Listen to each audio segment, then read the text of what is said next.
I'm a nurse, a single mom, and sometimes invisible. The night shift at the hospital ends just as the sky starts to lighten, and by the time I stumble through our front door, I'm already running on empty. Jared's alarm is blaring. He's grumbling about school and his science project. I force myself out of bed, brew coffee for two, pack his lunch with the same tired hands that just charted vitals on exhausted kids. No one sees how I walk a tightrope between exhaustion and determination, how I memorize every detail of Evan's missed calls and empty promises, because I know I'm the only one keeping this family afloat. It's been months since I had a night off, not because I want to work myself to death, but because there's no one else. My mother still calls me selfish, scolding me for not trying harder to keep things together the way she thinks I should. Meanwhile, Evan drops Jared off late or not at all, his visits ghost-like, his presence more absence. He calls himself a poor dad in court, spinning tales of hardship. But I know better. I see the flashy cars in his Instagram photos, the trips he conveniently can't afford to pay for Jared's needs. This isn't just a struggle to keep Jared fed and clothed. It's a battle to protect him from a man who uses their relationship as a weapon. I'm exhausted, yes, but I'm not weak. I write every missed payment, every broken promise in my journals. This is my armor. I'm fighting not just for survival, but for justice, and I won't give up. I remember the coldness in my mother's voice the night I told her I wanted a divorce. "You should have tried harder. Think of the kids," she said, like a verdict, like a sentence that would haunt every decision I made after. That moment planted a seed of guilt that grew into years of blame, years where I was the villain in my own story. Evan's promises came easy at first, smooth words that masked his indifference. The first missed child support payment hit like a punch that no one seemed to notice but me. My mother stood loyally by his side, convinced he was the wronged party, while I struggled to keep Jared's life steady. I still remember Jared's 10th birthday in 2017. When he pleaded for Evan to come, Evan didn't show. No call, no excuse, just silence. The hurt in Jared's eyes was mirrored by the quiet rage building inside me. Evan had this Disneyland dad act, charming, over the top, always smiling in front of family and court. But behind closed doors, he was nowhere. My mother's disappointment in me was a constant echo, as if my choices had doomed us all. I tried to tell myself she just didn't understand, that she wanted the best for Jared. But the truth was clear. The system, the family, even the people who should have protected me were lined up against me. I was alone in a war I never wanted but had to fight. The sacrifices are so real they weigh me down every day. My nursing paycheck barely stretches to cover Jared's school fees, his clothes, his medical bills. Evan owes over $25,000 in back child support, money I desperately need, but haven't seen in months. I pick up extra shifts, sometimes 3 in a row, skipping vacations I once dreamed of, turning down promotions that would take me away from Jared. My mother's words sting like acid. "You're playing the victim. Stop making excuses." But I've found an ally in Lisa Reynolds, my closest friend and coworker. She listens without judgment, reminding me to keep every receipt, every text, every missed appointment logged. "This is your secret power," she tells me. Lisa even helped me find a family law attorney who believes I have a case. Evan doesn't just avoid money. He's a ghost at parent-teacher conferences, a stranger at Jared's birthday. His idea of parenting is showing up late with expensive gifts to overshadow the modest celebrations I plan with love. One night, while helping Jared with a science project, I catch a glimpse of what this fight means. He looks up at me, exhausted but hopeful, and I realize this battle is about more than money. It's about protecting his innocence. The court, the family, the judgment, they all loom over us. Judge Harmon's decisions hang in the balance. But I hold on to the truth. I'm the only one fighting for our family's future. Jared's 14th birthday was supposed to be a quiet celebration. Just us, in our small backyard, with a homemade cake and a few friends. But Evan's arrival changed everything. He showed up 2 hours late, carrying a flashy gadget Jared barely glanced at. The neighbors noticed. Melissa, my mother, smirked and whispered to a cousin, "See, maybe if Taylor tried harder, he'd care more." The sting of those words hit harder than I expected. I forced a smile for Jared, who looked between the late gift and the simple cake, confused, but trying to be grateful. Evan barely spoke to Jared, more interested in showing off in front of the crowd. Later, I cornered him quietly. "You're late again. Jared needed you earlier." His shrug was a slap. "You're making a big deal out of nothing." That dismissal cut deeper than any argument. Around me, people saw a composed woman holding it together, but inside I was unraveling. Back inside, I told Lisa, "I have to protect him from this." Doubt crept in. Am I fighting a losing battle? But I clung to my journals, my secret power. This humiliation might have bruised me, but it won't break me. Not yet. The moment I dared to push back, Evan's response was like a tidal wave crashing down on me. His charm turned venomous behind my back, and suddenly, every family friend who once nodded politely at me became a soldier in his silent war. I heard through the grapevine that he'd been telling Melissa I was unstable, that I was using Jared as a pawn. Those words stung like knives, especially knowing Melissa was lapping them up. I caught whispers at work, too. Snide remarks like, "Poor Evan, trying to support his kid alone," as if I were the villain draining him dry. I overheard neighbors repeating his lies, their eyes filled with pity for him and suspicion for me. The isolation was suffocating, like trying to breathe underwater while everyone around me pretended not to notice. Then came the phone call from my mother, her voice sharp and cold. "You're tearing this family apart, Taylor. Think about Jared," she said, as if I were some reckless agent of chaos rather than the mother struggling to hold pieces together. Her words twisted my stomach with guilt, but I refused to crumble under her judgment. I kept my voice calm, answered her accusations with cold, hard facts. But the poison of her doubts lingered in the air long after we hung up. Evan wasn't just fighting me in court anymore. He was weaponizing family and friends, turning their loyalty into weapons pointed my way. The court filings landed like another blow. I read the legal jargon with a sinking heart, phrases like parental alienation and financial irresponsibility branded on me like scars. Evan painted me as the bad mother, the manipulator, the liar. His lawyer's words dripped with insinuation, twisting my careful record-keeping into evidence of obsession, or worse. Every document I'd collected, every spreadsheet of missed payments, every note about his broken promises, all challenged and dismissed by his polished legal team. Exhaustion pressed down on me like a physical weight, but beneath it, a fierce ember burned. I was alone in this fight, but I wasn't weak. I refused to let him win, no matter how many times he threw his flying monkeys at me. The lines were drawn, and I was ready to hold my ground. When the chance came for mediation, I clung to hope like a lifeline. For Jared's sake, I wanted peace, a way to stop the endless war tearing through our lives. Sitting across from Evan, I laid out the ledger I'd kept. $20,000 owed, $5,000 paid sporadically. A trail of broken promises in neat columns. His face shifted to confusion, practiced and cold as he played the poverty card again. "I'm doing what I can," he said smoothly, blaming me for making everything difficult. The mediator's assistant listened, her frustration barely masked beneath professional neutrality.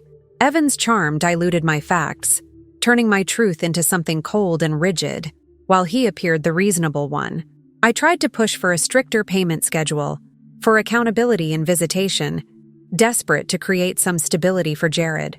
But Evan stonewalled, citing financial hardship, like a shield against every request. The session ended without resolution, leaving me hollow and defeated as I walked out. Lisa's words later that evening were a balm. "You did everything right," she told me quietly. "Sometimes these people just won't play fair." The failure stung deeply, but it also sharpened my resolve. Peace was a dream for now. I had to prepare for a longer fight, one that would test every ounce of strength I had left. The exhaustion weighed heavier, but so did the fire inside me. The next court hearing was a brutal reminder of how far Evan would go.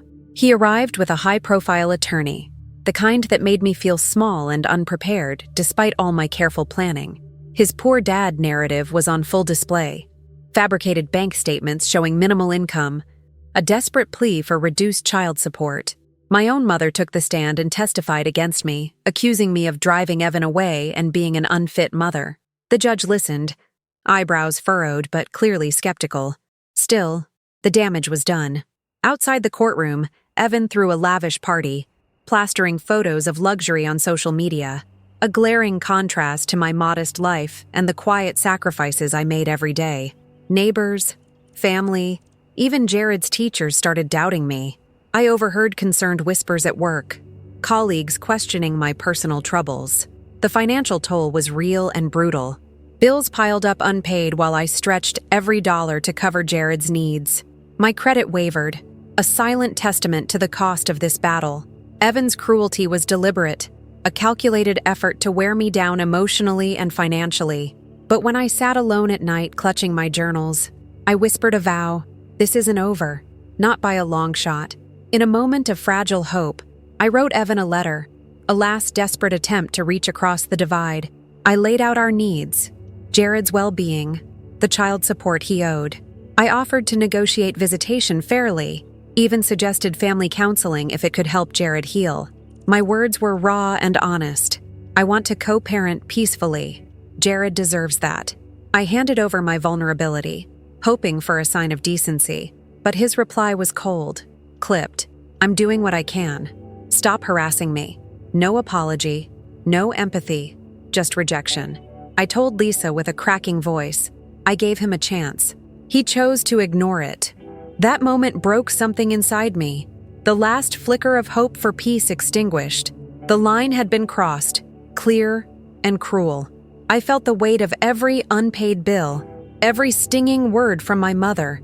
Every night I cried alone. But beneath that weight, something fierce took root. I steeled myself for what had to come next. This fight wasn't about forgiveness or peace anymore. It was about exposing Evan for who he truly was and protecting my son at all costs. The moment I realized how deep the isolation ran was when the letter I'd poured my heart into, that fragile bridge I thought might reach Melissa, landed in her hands before it even left my mailbox. The confrontation was brutal, her voice sharp and accusing, as if I'd committed some unforgivable crime. "You're ruining the family, Taylor," she spat, eyes cold and unyielding. I wanted to explain, to scream that I was fighting for Jared, not tearing us apart, but the words caught in my throat. Then came the silence from mutual friends. Slowly they began to drift away, wary of the drama, as if my struggle was some contagious mess they didn't want to touch. At work, the tension thickened. A supervisor cornered me after a late shift, her tone casual but cutting. "Are you sure you can handle these hours? Seems like you're distracted."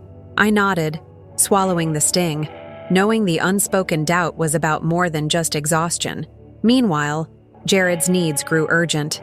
He needed new glasses, his current pair scratched beyond repair, and the dentist insisted on treatment for a cavity that couldn't wait. I maxed out my credit card just to cover the essentials, the numbers on the statement mocking my efforts. And the court? Still favoring Evan's twisted narrative, turning my careful records into obsession and instability. Self-doubt crashed in hard. Maybe Mom was right. Maybe I was the problem. Alone in our cramped apartment, the walls closing in, I let the tears fall, raw, unfiltered. But somewhere beneath that flood of pain, a quiet ember sparked. I pulled out my notebooks, the spreadsheets, the logs.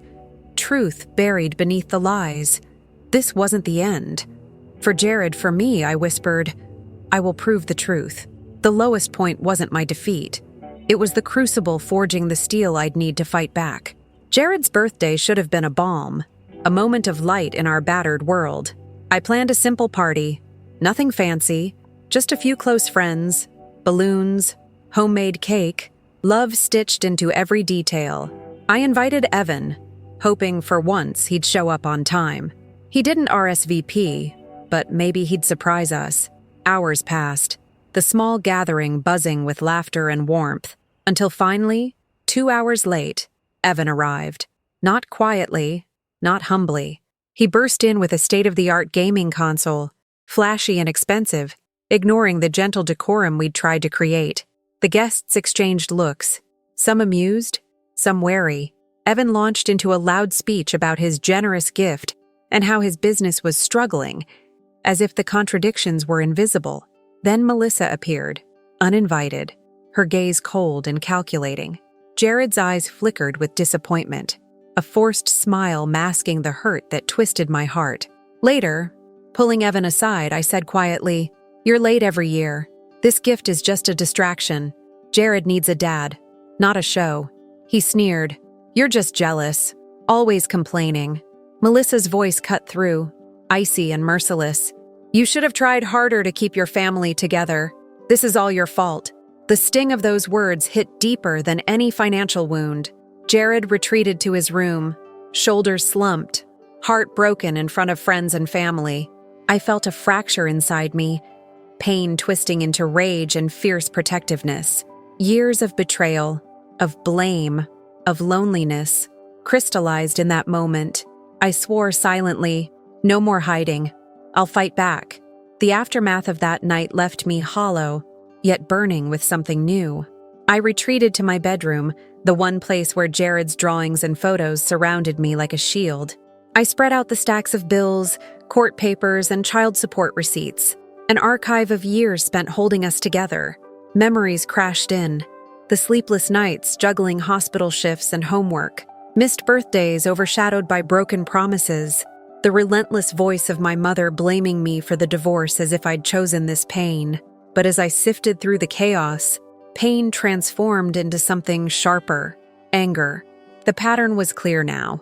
Evan's manipulation, my family's misplaced blame, the blind spots of a system supposed to protect us.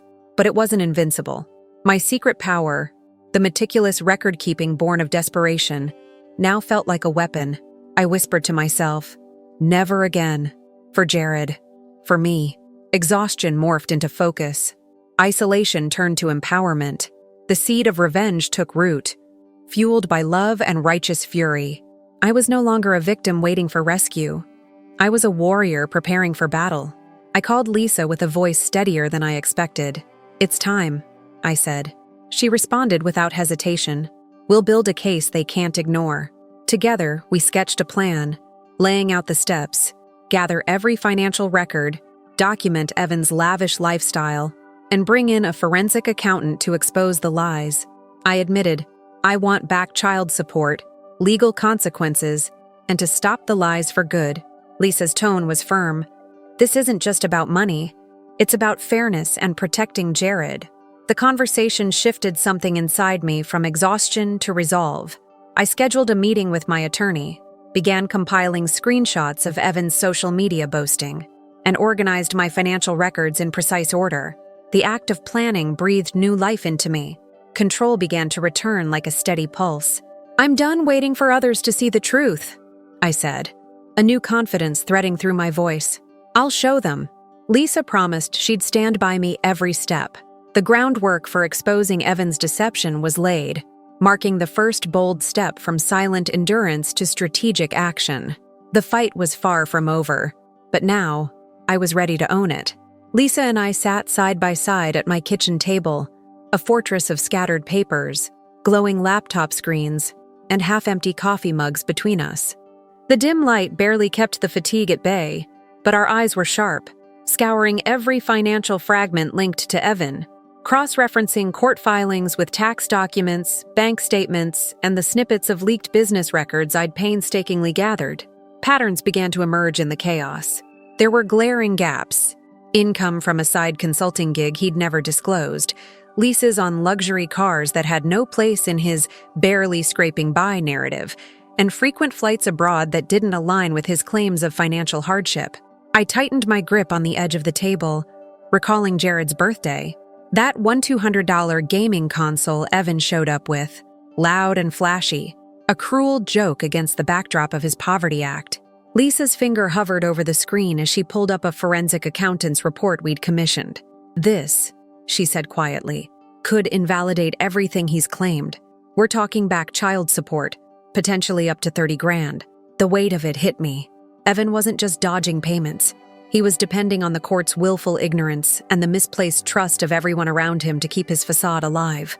We mapped his social media next, revealing a reckless arrogance.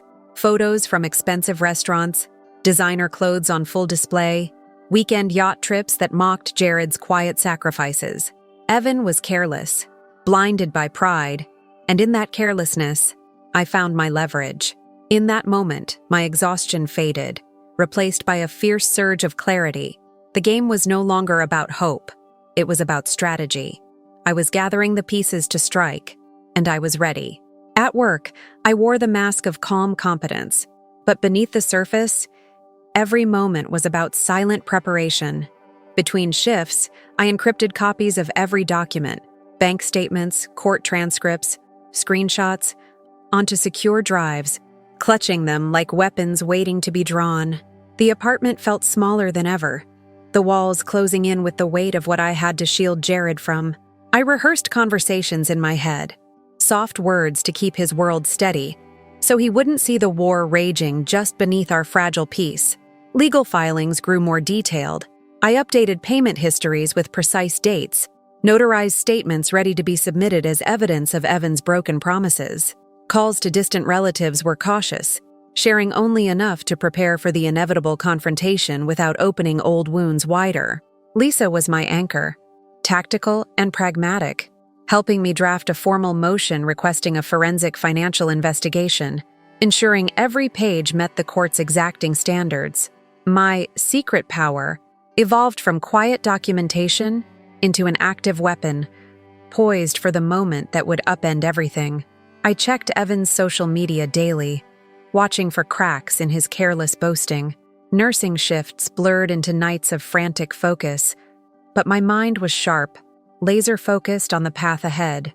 The contrast between my quiet vigilance and Evan's reckless display of wealth only deepened my resolve. The tension built like a storm just beyond the horizon, and I was ready to bring it down.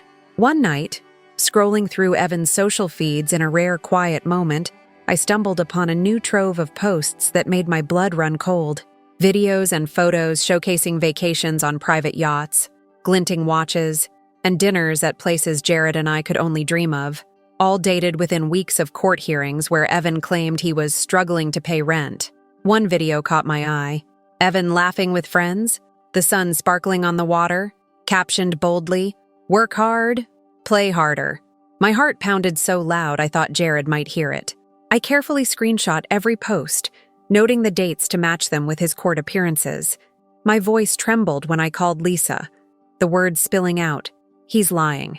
He's been living this luxury while Jared suffers." Lisa was stunned but steady, her voice low with urgency. "This changes the whole game.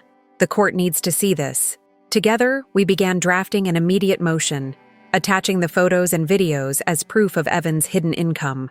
It wasn't just allegations anymore. It was undeniable evidence of deceit. The weight of years of betrayal shifted, replaced by a surge of vindication that coursed through me like wildfire. This was more than a twist. It was the turning point. I felt the embers of exhaustion ignite into a fierce blaze, ready to expose every lie, to fight not just for money, but for truth. The battle lines were redrawn, and I was no longer on the defensive. I was charging forward. The motion was filed quickly, my attorney attaching every piece of damning social media evidence. The court responded with a scheduled hearing to determine if a forensic audit was warranted. Simultaneously, I reached out with proof of Evan's unreported income to his employer. Within days, a wage garnishment order was issued, $25,000 plus penalties now demanded from his paycheck. Evan received the notice, his confusion and defensiveness clear, but he failed to see the web closing in. I started blocking his attempts to contact Jared outside of court-approved visits, citing his neglect and dishonesty, protecting my son from the emotional tug-of-war he didn't deserve.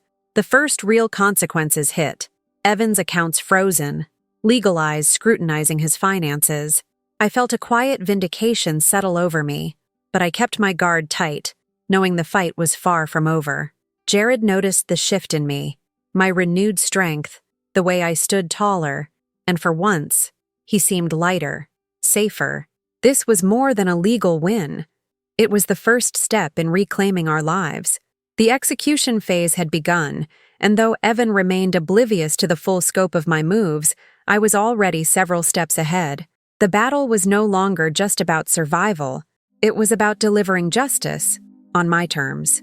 The courtroom was heavy with anticipation, a charged silence hanging over rows of onlookers, family, friends, and strangers alike. I sat with my attorney, heart steady despite the exhaustion, watching Evan smirk across the room as if this was all a game he could still control. But today, I held the truth like a blade sharpened by years of betrayal and sleepless nights. When the judge called the session to order, I stood and faced Evan directly. My voice was calm but unwavering as I laid out the evidence. Screenshots of his extravagant posts, the forensic accountant's detailed report unraveling his false claims, and the meticulous ledger of missed child support payments. You've claimed poverty and begged for leniency, but your lifestyle says otherwise, I said, locking eyes with him. Jared deserves honesty, not manipulation. A murmur rippled through the courtroom. Faces shifted. Whispers spread. Evan's confident mask cracked. His cheeks flushed pale, eyes darting, caught off guard by the undeniable truth. Even Melissa, sitting stiffly in the gallery, looked stunned, her previous allegiance faltering. Judge Harmon leaned forward, voice sharp with gravity. Mr. Nelson, these discrepancies are serious. I am ordering a full financial investigation and immediate enforcement of all back child support. The weight of those words settled like a verdict. I continued, voice steady. I will not tolerate lies or games anymore. For Jared's sake, this ends now. The courtroom held its breath as power shifted. No longer the weary mother begging for fairness, but a warrior standing tall, her patience replaced by resolve. Evan remained silent, his disbelief plain. This was my moment, the quiet triumph of truth laid bare, the champagne moment, where the scales tipped, and I was finally heard, respected, and no longer invisible. In the weeks that followed, Evan's world began to unravel with a brutal clarity I'd only dared to hope for. News of wage garnishments and court orders spread quickly, and I watched from the sidelines as colleagues who once praised him now turned away, eyes cold with judgment. Family members who had blindly defended him started asking questions, their doubts casting long shadows. Desperation crept into his messages, carefully scripted apologies, promises to change, and frantic attempts at love-bombing Jared with expensive gifts that I refused to let cloud the truth. I told Evan firmly, this family isn't for sale. One evening, my phone buzzed with an unexpected call, Melissa's voice softer, hesitant. She apologized for years of blame, shock evident in her words as she confronted the reality of Evan's deceit. I replied with quiet grace, it's about Jared's well-being now, nothing else. Evan's social media presence faded piece by piece, the careless arrogance replaced by silence, financial penalties mounted, and legal counsel warned him to brace for court sanctions. I remained a fortress of calm, my boundaries unyielding. The consequences rippled beyond money. His reputation, his control, his carefully constructed world crumbled. Watching the fall from a distance, I felt a quiet satisfaction, knowing justice was not just a word, but a force I had summoned with every sacrifice and sleepless night. Evan wasn't ready to concede, though. His final attempts to claw back control were desperate and predictable. He rallied friends and family as flying monkeys, sending messages accusing me of parental alienation, of fabricating lies to turn Jared against him. Threats of countersuits and demands for custody modifications flooded the airwaves. Melissa, torn and pressured, wavered, but ultimately stepped away from his side, the truth breaking through the fog of loyalty. I anticipated every move, my preparations meticulous. With documented evidence and legal counsel at my side, I refused to be baited into petty battles or emotional traps. All communication passed through attorneys, clear and unemotional. Evan's isolation grew, his frantic legal maneuvers stark against the silence he maintained on social media. I felt no fear, only a calm determination that this power struggle had already shifted beyond his grasp. His last gasps for control fizzled out, each failed attempt a testament to my transformation, from weary victim to fierce victor. The weight of years pressed down, but beneath it, I stood unbroken, a mother armored by love and relentless courage. Months later, Sunlight filtered through the trees in the park where I watched Jared laugh and run with friends, his joy unburdened and pure. The court had enforced the wage garnishment. Evan's child support payments were current, and back payments steadily coming in. Melissa's sincere apology had begun to mend the fragile threads between us. A cautious but hopeful healing. My bond with Lisa and my attorney was stronger than ever, a support system forged through fire and faith. I had drawn clear lines. No more blame, no silence, only fierce protection for my family. I reflected quietly. For years, I carried guilt that wasn't mine. Now, I carry strength for both of us. Jared thrived, no longer caught in the crossfire of lies and manipulation. He celebrated his next birthday, not with grand gifts or empty promises, but surrounded by love, mine and that of friends who stood steady beside us. The financial exposure had brought more than justice. It had freed me from years of emotional bondage and doubt. My nursing career continued, bolstered by newfound confidence and peace. The story closed not on bitterness, but on hope. A single mother's triumph over betrayal, judgment, and systemic failure. As I leaned down to whisper to Jared, "We're finally free," I felt the weight lift, replaced by a bright future carved from truth and perseverance. Our battle had been long and lonely, but the victory was ours. Earned, hard-fought, and whole.